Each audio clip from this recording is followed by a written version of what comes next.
Hi, everybody. Michelle Edmonds here with Idaho News 6. Thank you for joining us for this Making the Grade. And we're coming to you with a lot of new information this morning, including some breaking news just coming in from the Idaho State Board of Education. Here to talk with me about it, as always, is Kevin Richert from Idaho Education News. Kevin, good morning to you. How are you? Hi, Michelle. How are we doing? Well, I want to get to this breaking news, but before we do that, real fast, if you are just joining us here on one of our Idaho News 6 platforms, as always, we love to hear your thoughts, your comments as we talk everything education in the state of Idaho.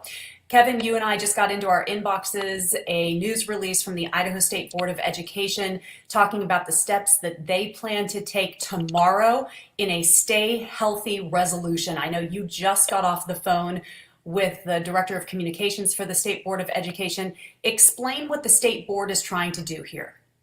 Right. So this is really developing as we speak. So the resolution is going to be discussed by the State Board. They have a meeting at 11 o'clock on Thursday morning. It'll be live streamed to discuss this School Stay Healthy resolution. The resolution is not yet available. So I don't know exactly what's in it at this point, but as you look at what was, as you look at the press release, the State Board is talking about restrictions on activities, on events with more than 10 people in attendance. That includes athletics. I got off the phone with Mike Heckler, the spokesman for the State Board. That does not mean that athletics are suspended. It just means that athletics will take place without spectators. So that's the thrust of the resolution as far as athletics is concerned. We don't know what else is going to be in this resolution. And like I say, State Board is going to discuss it 11 o'clock Thursday morning. Why is the State Board making this move now, Kevin? Well, the timing is very, very interesting on two levels. I mean, first of all, you had on Tuesday, you had the shocking events that took place at the Central District Health meeting. Central District Health was trying to vote on a coronavirus order, which would have affected a lot of aspects of everyday life, including athletics. It would have allowed athletics, school athletics to continue. Protesters showed up at CDH headquarters. They also swarmed around several board members' homes. Basically, shut down the process, forced the CDH to suspend the meeting, to call off the meeting. Not sure when CDH is going to meet again. So you had that on Tuesday, and then you have on Thursday at noon, Governor Little is scheduled to hold another news conference to talk about the coronavirus response. State Board meeting before that press conference, the timing is not coincidental there at all. I think the governor, I'm sure, will talk about this Stay Healthy resolution in the news conference at noon on Thursday. Explain to people who may not completely understand the State Board of Education's role in K through 12 education and what a resolution like this does, coming down from the state level to a personal level to the districts and then even on to the students and parents. What does a resolution at the state level even mean at the local level? The State Board has far-reaching policy powers regarding K-12 and higher education. This is the state's education policy making board. And when we talk about the timing of the State Board coming out with a resolution at 11 a.m. and Governor Little holding a news conference that's scheduled for noon, and why those two events are not coincidental, the members of the State Board are, by and large, gubernatorial appointees. State Superintendent Sherry Ibarra gets a seat on the board by virtue of being the elected state superintendent. But the other members of the State Board are gubernatorial appointees. So this is the governor's State Board of Education. There's no disputing that. So whatever the State Board comes out with in the way of a resolution regarding K-12, it's safe to assume that the board is speaking on behalf of the governor with whatever they come out with. And again, we haven't seen the resolution in full.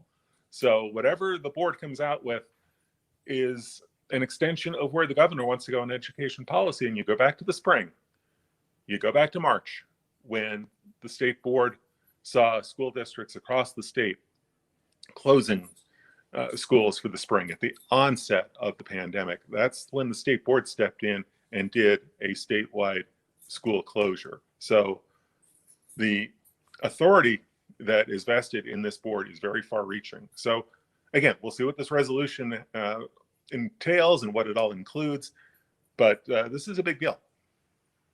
Kevin, the State Board of Education has been firmly planted on a local control level, though. Yeah. They want those decisions to be made by the local school districts. This certainly is not local control with a stay healthy resolution for the entire state. It is a departure from that. And really, you go back to the summer when the State Board was meeting to discuss school reopening plans and placed a lot of that authority in the hands of local school boards, local trustees, local superintendents. So yes, this is a departure. It also comes at a time where, let's look at the numbers, and the numbers are grim. The state, for the first time in the 9 months of this pandemic, the state reported more than 2,000 new coronavirus cases on Tuesday. That's a record. You go back to April, when we had the stay-at-home directive in place. For the entire month of April, I think we had about 1,600 coronavirus cases. We had 2,000 in one day. And if there's one thing we know about the coronavirus case numbers, sadly, is that we know that in a couple of weeks, a surge in cases is likely to result in a surge in hospitalizations. And sadly, a surge in hospitalizations, especially when you've got a healthcare system that is strained to the limits right now, a surge in hospitalizations, sadly, that is likely to result in an increase in fatalities. And we've had more than 1,000 Idahoans lose their lives to COVID-19. We had 19 more people die on Tuesday from COVID-19. So, those numbers are sobering and they're alarming. And that has to be part of the backdrop as the state board steps in on Thursday and as the governor holds another news conference. What we're looking at right now is one of the ways that Idaho Education News tracks COVID-19 cases inside the schools themselves. And as we were here a week ago on Making the Grade, we saw a decline in the number of COVID-19 cases, but that's also because we were in the middle of reporting off of a Thanksgiving break where students, for the most part, were not in school for either 3 or 5 days. Now the numbers have definitely shifted. And I want to bring that graph back up. This isn't a shock, but at the same time, it proves what happens even inside the school units. But we should make sure people understand that still to this moment, even with the Stay Healthy resolution from the state board, they're not suggesting we shut down schools again. No, but yeah, what we saw with these numbers this week really can't come as a surprise. Schools reopened after Thanksgiving break, the case numbers increased. And, these are just case numbers. These are, students and staff that have tested positive. There are implications beyond that for schools. One of the numbers that I look at every week, the West Ada School District does a really detailed dashboard on coronavirus cases and on coronavirus impacts in the district. They do a very nice job of putting out a lot of information. And one of the numbers that jumps off of that graphic for me right now is that we know that there have been increases in case numbers within the high schools. What we don't know from the state report, but we do find out from West Ada's own reporting, is you have 875 high school students in West Ada that are in self-isolation right now. They may not necessarily be coronavirus positive, but they're in self-isolation. So they're having to do, some sort of online learning or, some sort of, virtual instruction while they're in self-isolation. 875 students. That's a huge number of students. Let's talk about West Ada because they held their board meeting last night in the midst of everybody's eyes being on the protesting at Central District Health. The West Ada board members were also trying to meet for hours, in fact, and didn't end up voting on anything in particular, but we do know that another member of the West Ada School Board has decided to call it quits. And I want you to talk about this, Kevin, in terms of the pandemic and the toll it is taking on local trustees who are trying to make such difficult decisions. Well, let's talk about both developments in West Ada because they're both important. As you said, trustees spent most of Tuesday evening talking about the district's pandemic response. And they heard some grim news. They heard a pretty stern warning from Dr. David Pate, the retired CEO of the St. Luke's hospital system. He's been consulting with West Ada for the past few weeks on the coronavirus reopening. And he said things are going to get worse probably in the next few weeks, to the point where, you know, in January, we may be looking back at what happened in December as the good old days. Well, these are not good old days by any stretch of the imagination. I don't think that's what Dr. Pate was suggesting when you've got case numbers and large numbers of students in self-isolation. So West Ada trying to stay open, trying to do hybrid learning, you know, in the middle schools and the high schools, trying to do full-time face-to-face learning, continuing full-time face-to-face learning through fifth grade, from K through 5. You know, all of that is subject to what's happening in the greater community. You know, the spread that occurs in the greater community affects what you're able to do in the schools. We've seen that with Boise, we've seen that with the Boise district having to go online. So that's one development. But you talked about the shakeup within the West Ada School Board. Phil Newhoff, who had been the chairman of the board, I want to say for only a matter of a few weeks, has stepped down from the board entirely amidst a recall election. You know, opponents of the school board are trying to recall all 5 trustees. When they've had 2 of the trustees that were targeted in the recall have since resigned. Newhoff's resignation, a little bit of mystery surrounding it. He was somewhat vague on Tuesday night. He alluded to, some, kind of personal matters that he wanted to attend to, that he feels like he needs to focus on as opposed to continuing on the school board. Suggested that he was tempted to try to ride it out and to take the fight to the recall opponents, who he described as bullies. But ultimately, he's decided to step down. So another vacancy on the school board. And a big picture here: the school trustees are unpaid.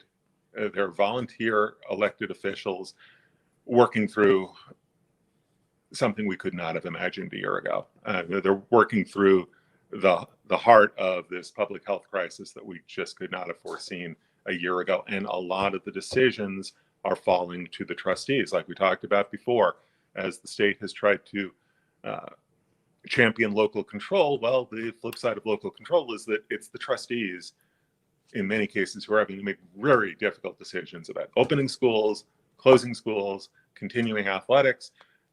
Those decisions are falling to these volunteer board members. And, we've seen trustees in West Ada and other districts who are facing recall elections over the decisions they've made. Really tough times for school trustees. Very unenviable position for them to be in.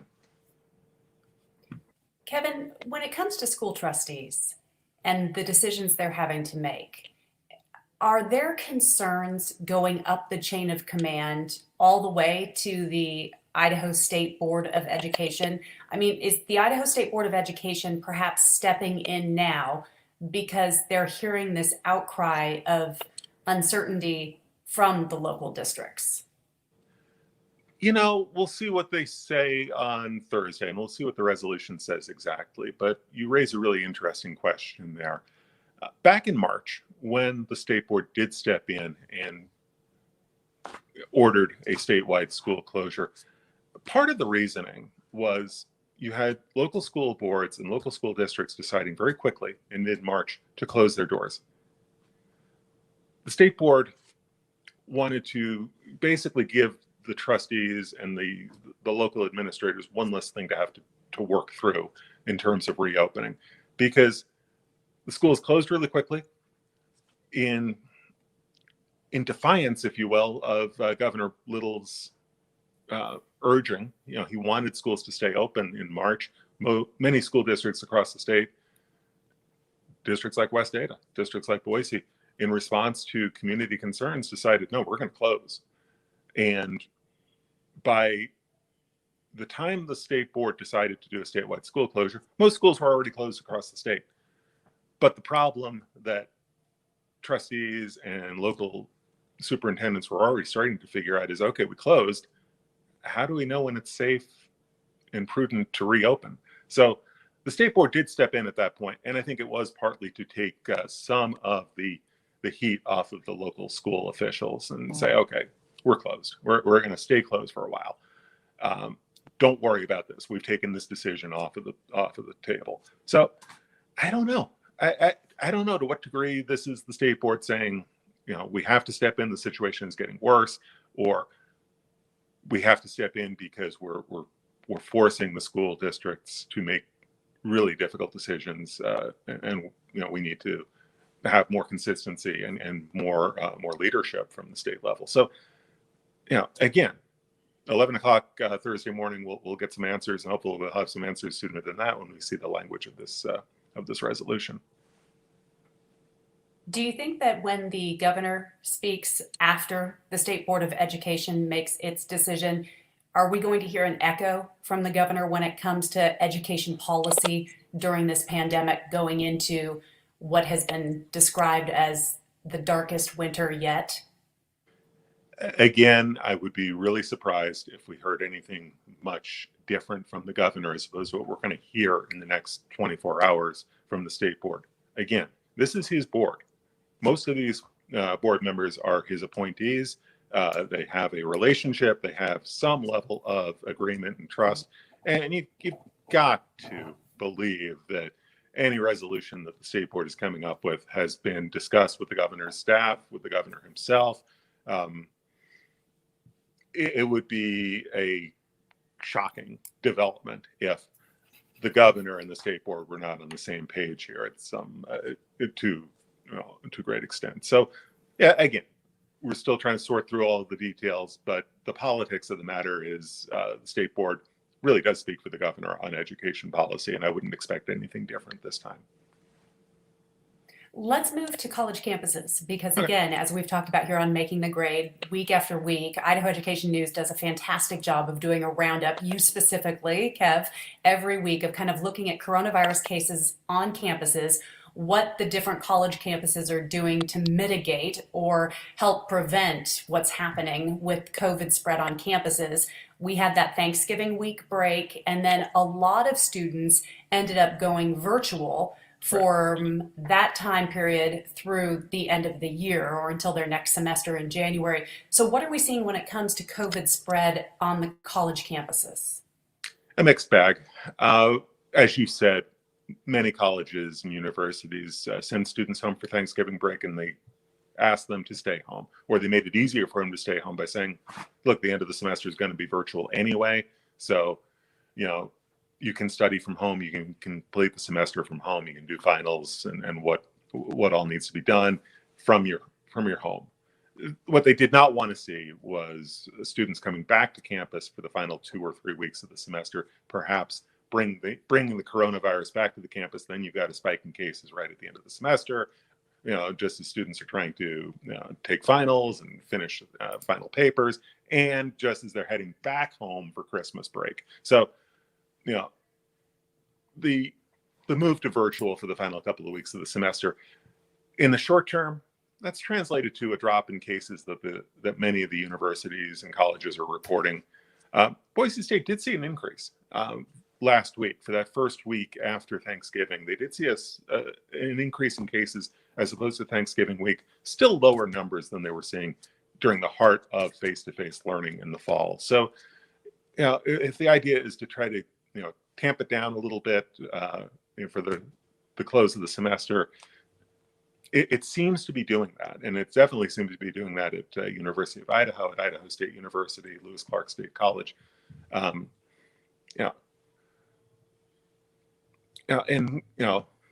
looking at some of the other campuses, you're also seeing that kind of a decrease. That's good news. At least a little shiny spot of hope in there. When you had the opportunity, Kevin, to listen in and then ask some questions when Boise State hosted its virtual forum on mental health issues for students and COVID-19 in the last couple of weeks, you wrote about a story that really caught my eye, which is that campus administrators, not just here in Idaho, but all across the country, are looking towards spring, and they're not as hopeful as perhaps they were in the fall. Can you talk a little bit about what spring could look like on college campuses across the United States and right here in the Gem State? Boy, that's tough to predict. Like everything else with the pandemic, that's really tough to predict.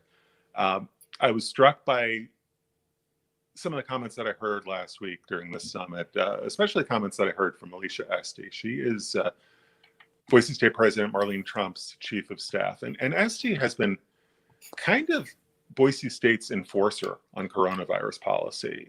She has issued sometimes very stern emails to the campus community saying, look, if you don't comply with our guidelines on tamping down the coronavirus spread, we may not be able to stay open.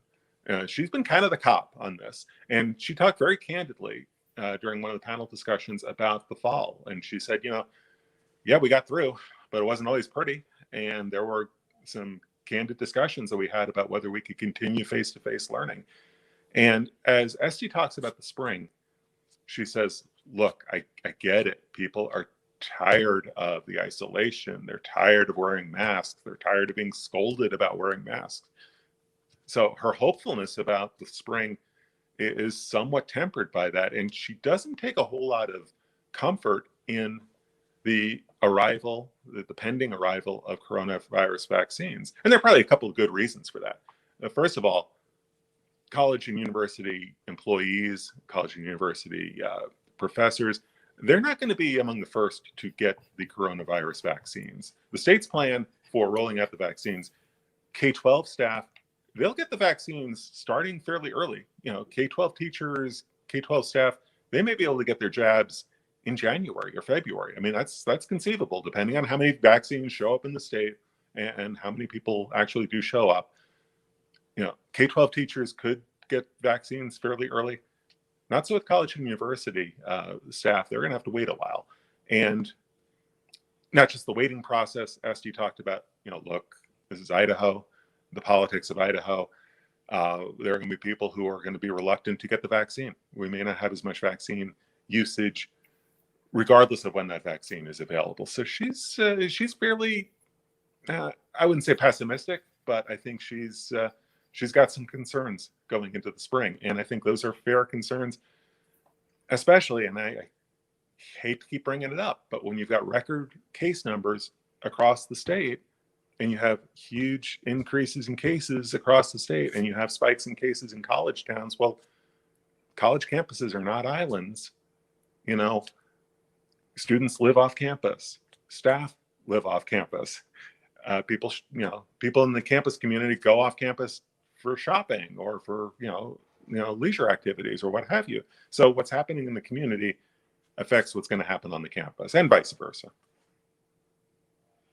If you are just joining us at almost 11:30 this morning, I'm talking with Kevin Richert from Idaho Education News. We started this conversation with some breaking news just coming in from the Idaho State Board of Education. We'd love to get your comments and your questions, your thoughts. Kevin has done a little bit of quick talking with the state board communications director to figure out what this Stay Healthy resolution means. And Kevin, just as people are jumping on and talking about the Stay Healthy resolution, essentially it's a mandate that would make sure that schools are following the Idaho Stage 2 order that Governor Little has put the entire state of Idaho into.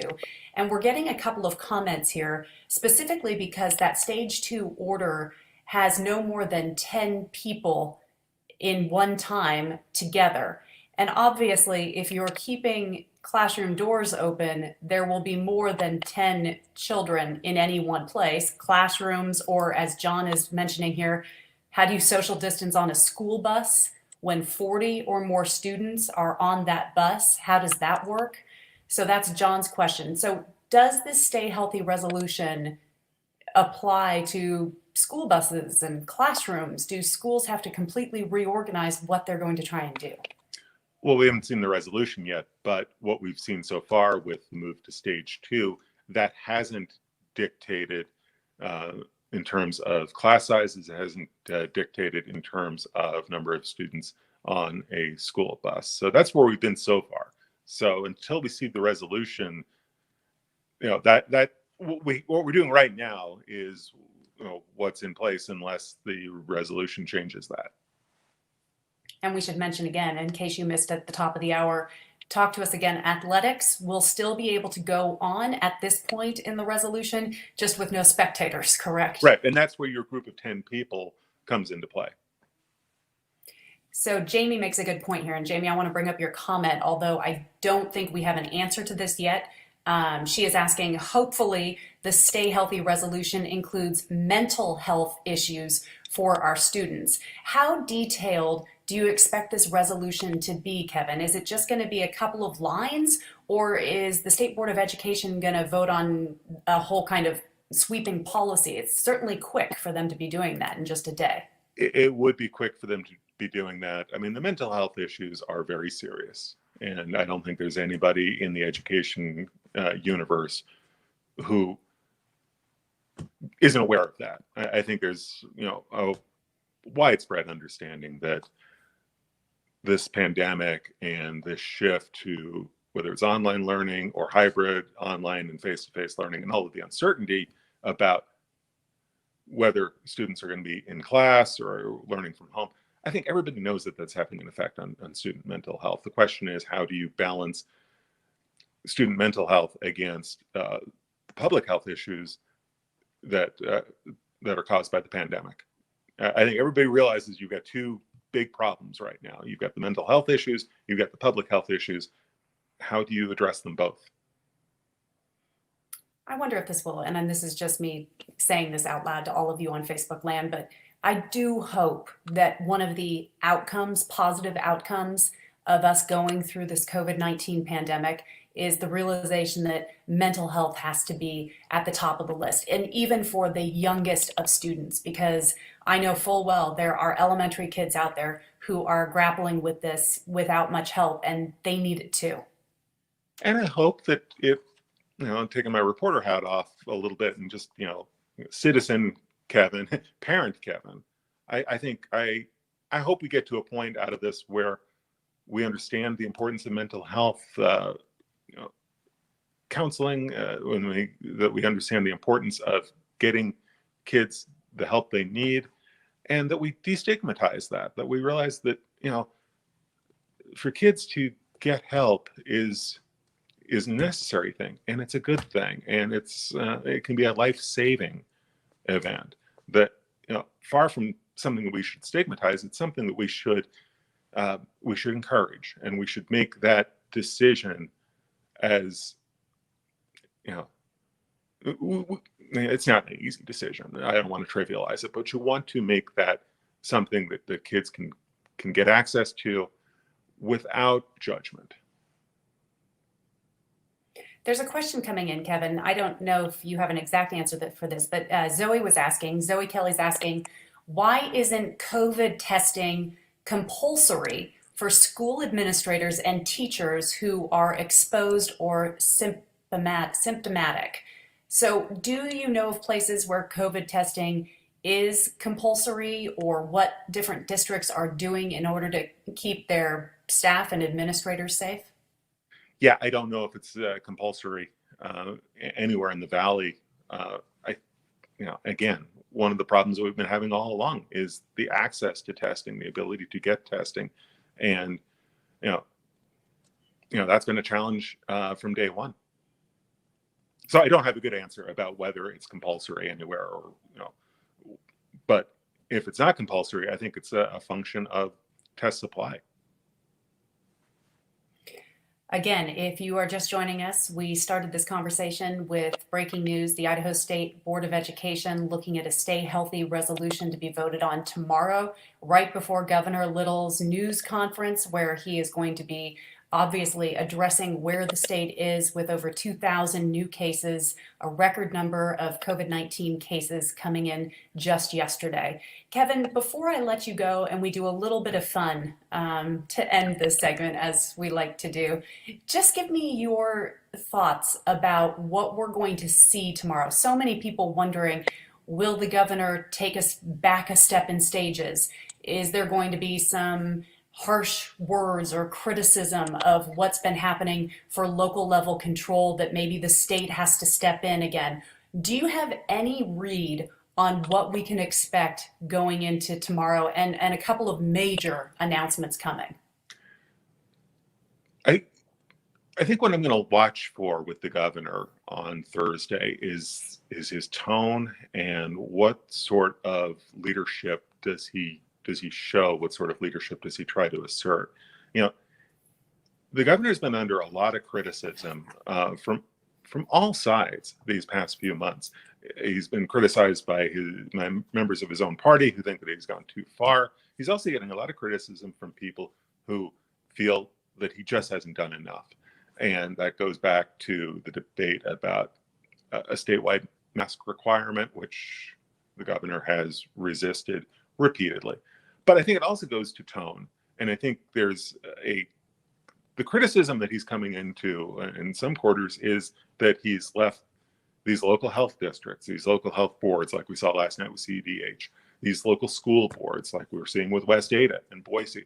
He's leaving them to make the really tough decisions and to deal with the community backlash. And sometimes, like we saw last night with CDH, an ugly, frightening community backlash. So I think you've got a good number of Idahoans who are saying, Governor, you have to do more. You have to assert yourself as a leader. You have to set the tone, and the tone has to come from on top. So I'll be very curious to see if we see a difference in tone, but also if we see a difference in policy, if we see the governor stepping in a more assertive way, because there are a lot of folks who think he's gone too far. He's got folks within his own party who are pushing back, but there are also a lot of folks who are saying he just hasn't done enough. And as the case numbers increase, and as the hospital community continues to talk about how the healthcare system is being stretched to the limits and could face even more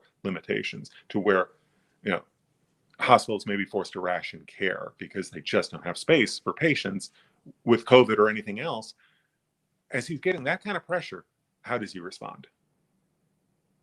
And we will be watching that all tomorrow as it unfolds. Yes. Kevin, we so appreciate your insight and your knowledge and your socks or your other show and tell items. If people have been joining us for Making the Grade over the last, oh goodness gracious, 8 months now that we've been doing this online. Kevin and I have not seen each other in person.